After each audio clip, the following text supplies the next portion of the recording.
Welcome to lesson 18. We're going to dive straight in. We're going to bring in a UV sphere. This time we're going to move it on the as an object mode because we want to place it in the center of the shoulder. So we're going to start with the armor of the center of the shoulders first. So we're in object mode. We're going to place it in the dead center of the shoulder using the orthographic mode, and we're just going to scale it down to how we think it would be best, rotating it as well in object mode just to make sure. We need to keep the origin point at the moment just in the center of that object. We will be moving the origin point in just a moment. We're just going to scale this down and make it look just like this. We're going to press Ctrl A, go to Reset Transforms, and then right click and then set origin to geometry, because we want to put the origin back to the center of the geometry. Now over to your right hand side, you see the little spanner and wrench little icon. You want to click the origins button and then move the origins to the center. Then click on the object, go to this other spanner there on the blue for the modifiers, and then click mirror. What we're going to do is press the N to bring up the panel, the transforms, and then move it on the x-axis to best close to 0 as possible. That just knows we know how the origin point will be set to the center. So we're going to go into sculpt mode. Now we have mirrored the shoulders. Just make sure the Y is selected, and if it's not going right, you might want to select -Y to +Y or vice versa. And then as you can see, when you hover your sculpt tool over the shoulder parts, you can then see where the little yellow dots are. They should be mirroring not only on one side of the arm, front and back, but it will be mirroring on the other side as well. This is a nice little technique that I've noticed. You don't have to mirror it on the other side until the very end if you want to, but it's nice to see. It's nice to see the shoulders on the avatar when designing them. So all I'm doing here is just moving the geometry, making it nice and good looking. This is just going to be the base. This is the bottom of the base of the shoulders I'm going to do. You can do your own design. I'm just going off a design I've previously seen. Since I'm a big World of Warcraft player, I've not played in a long time, but I remember a lot of decent and good armor based off my previous knowledge, so I'm just using some references I have in mind, and going to make these a bit thicker on the arm. Don't worry if it's too big, you can always scale it down later on. It's easier to also sculpt if it's a bit bigger than normal. So we're actually going to change that and remesh. We're going to just change it to 0.05 and we're going to just remesh that, and then just smooth it over like so. I'm going to start speeding it up because there's so much sculpting involved in the shoulders, because there's so much detail I'd like to add onto the shoulders. It might be going into another lesson for lesson 19 as well, because there's so much detail and so much to do. I've practiced the shoulders so many times. It's not a normal day-to-day sculpting thing you would do. I thought I'd do something a bit out of the ordinary, something a bit different to what other artists have show people. Instead of just plain clothing, something a little bit more advanced, a little bit more intermediate sort of level with the adding the armor onto the avatar. I thought it would be a nice little touch. I don't see many avatars, say for example on the VR platform, that wear armor, so I thought it'd be a nice little design I think I have in mind.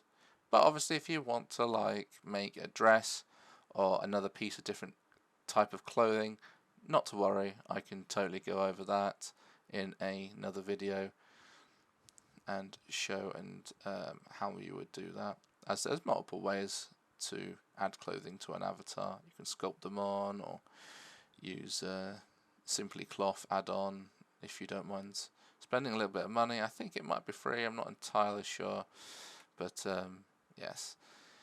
So as you can see, just using the grab tool, just smoothing things down, grabbing it and pulling it out. Just trying to get, once the base has sorted, in my mind I'm just sort of like drawing on. I would have added an extra object to go on top, but there might be multiple objects and I don't want to get too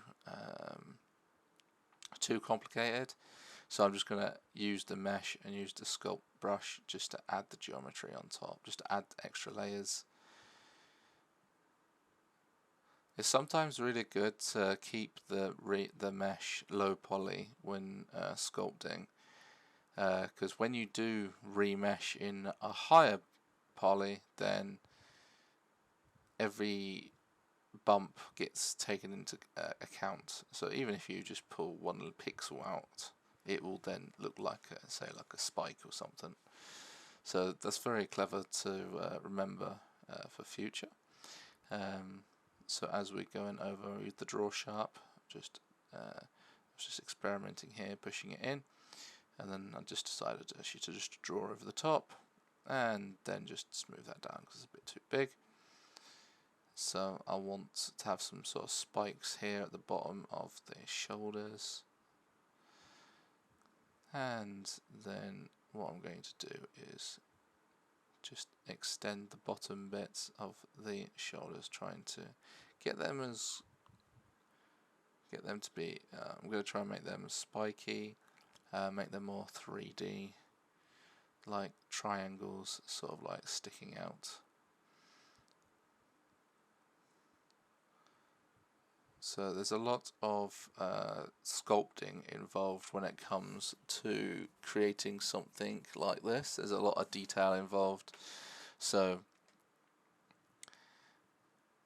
and all I am doing is basically using the grab brush and using the draw sharp. I think they're the two main brushes I've used for the entire shoulders.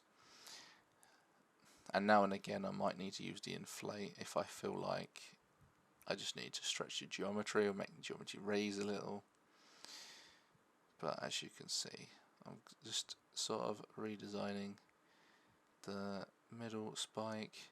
I tried to get these side spikes the same as the middle spike, but it was a little bit more trickier since I have less geometry, maybe like a 1 or 2 squares less, so I couldn't exactly do it, but that's not a problem for you. All you have to do is get it into the best position as possible, and then once you remesh, it will take into account. So as long as you got the shape there, it'll look pretty ugly before you remesh, but that's okay, because the more you remesh, the better it will look. And then at the very end, when it's a very high poly model, there's multiple ways to make it low poly or to fit whatever topology you wish to have. So this is probably good for like 3D printing, as well as for any gaming sort of avatar.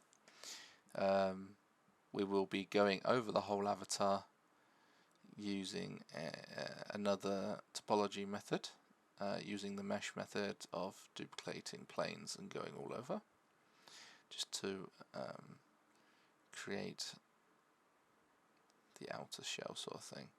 I think I just say random stuff sometimes, but that's okay. So I'm just grabbing here and then just drawing sharp.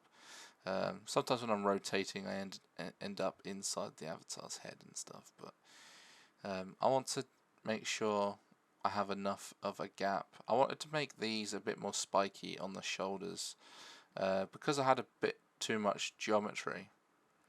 Sometimes having too much geometry, you can't exactly do what you want to do, but that's okay. You can use the grab brush and just pull down the geometry you don't want, just to make the spikes, if you want to make them like straight. It's all about trial and error at the end of the day. Just experiment with the distance between your camera and what you're editing and the size of your brush.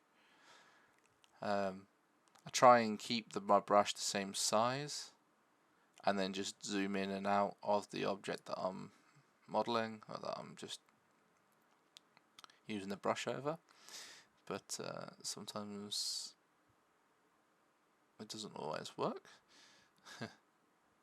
So as you can see here, I had a bit of trouble with this other spike I was trying to do. Again, it was really low poly. As you can see, there's giant squares now starting to form, but it will be absolutely fine.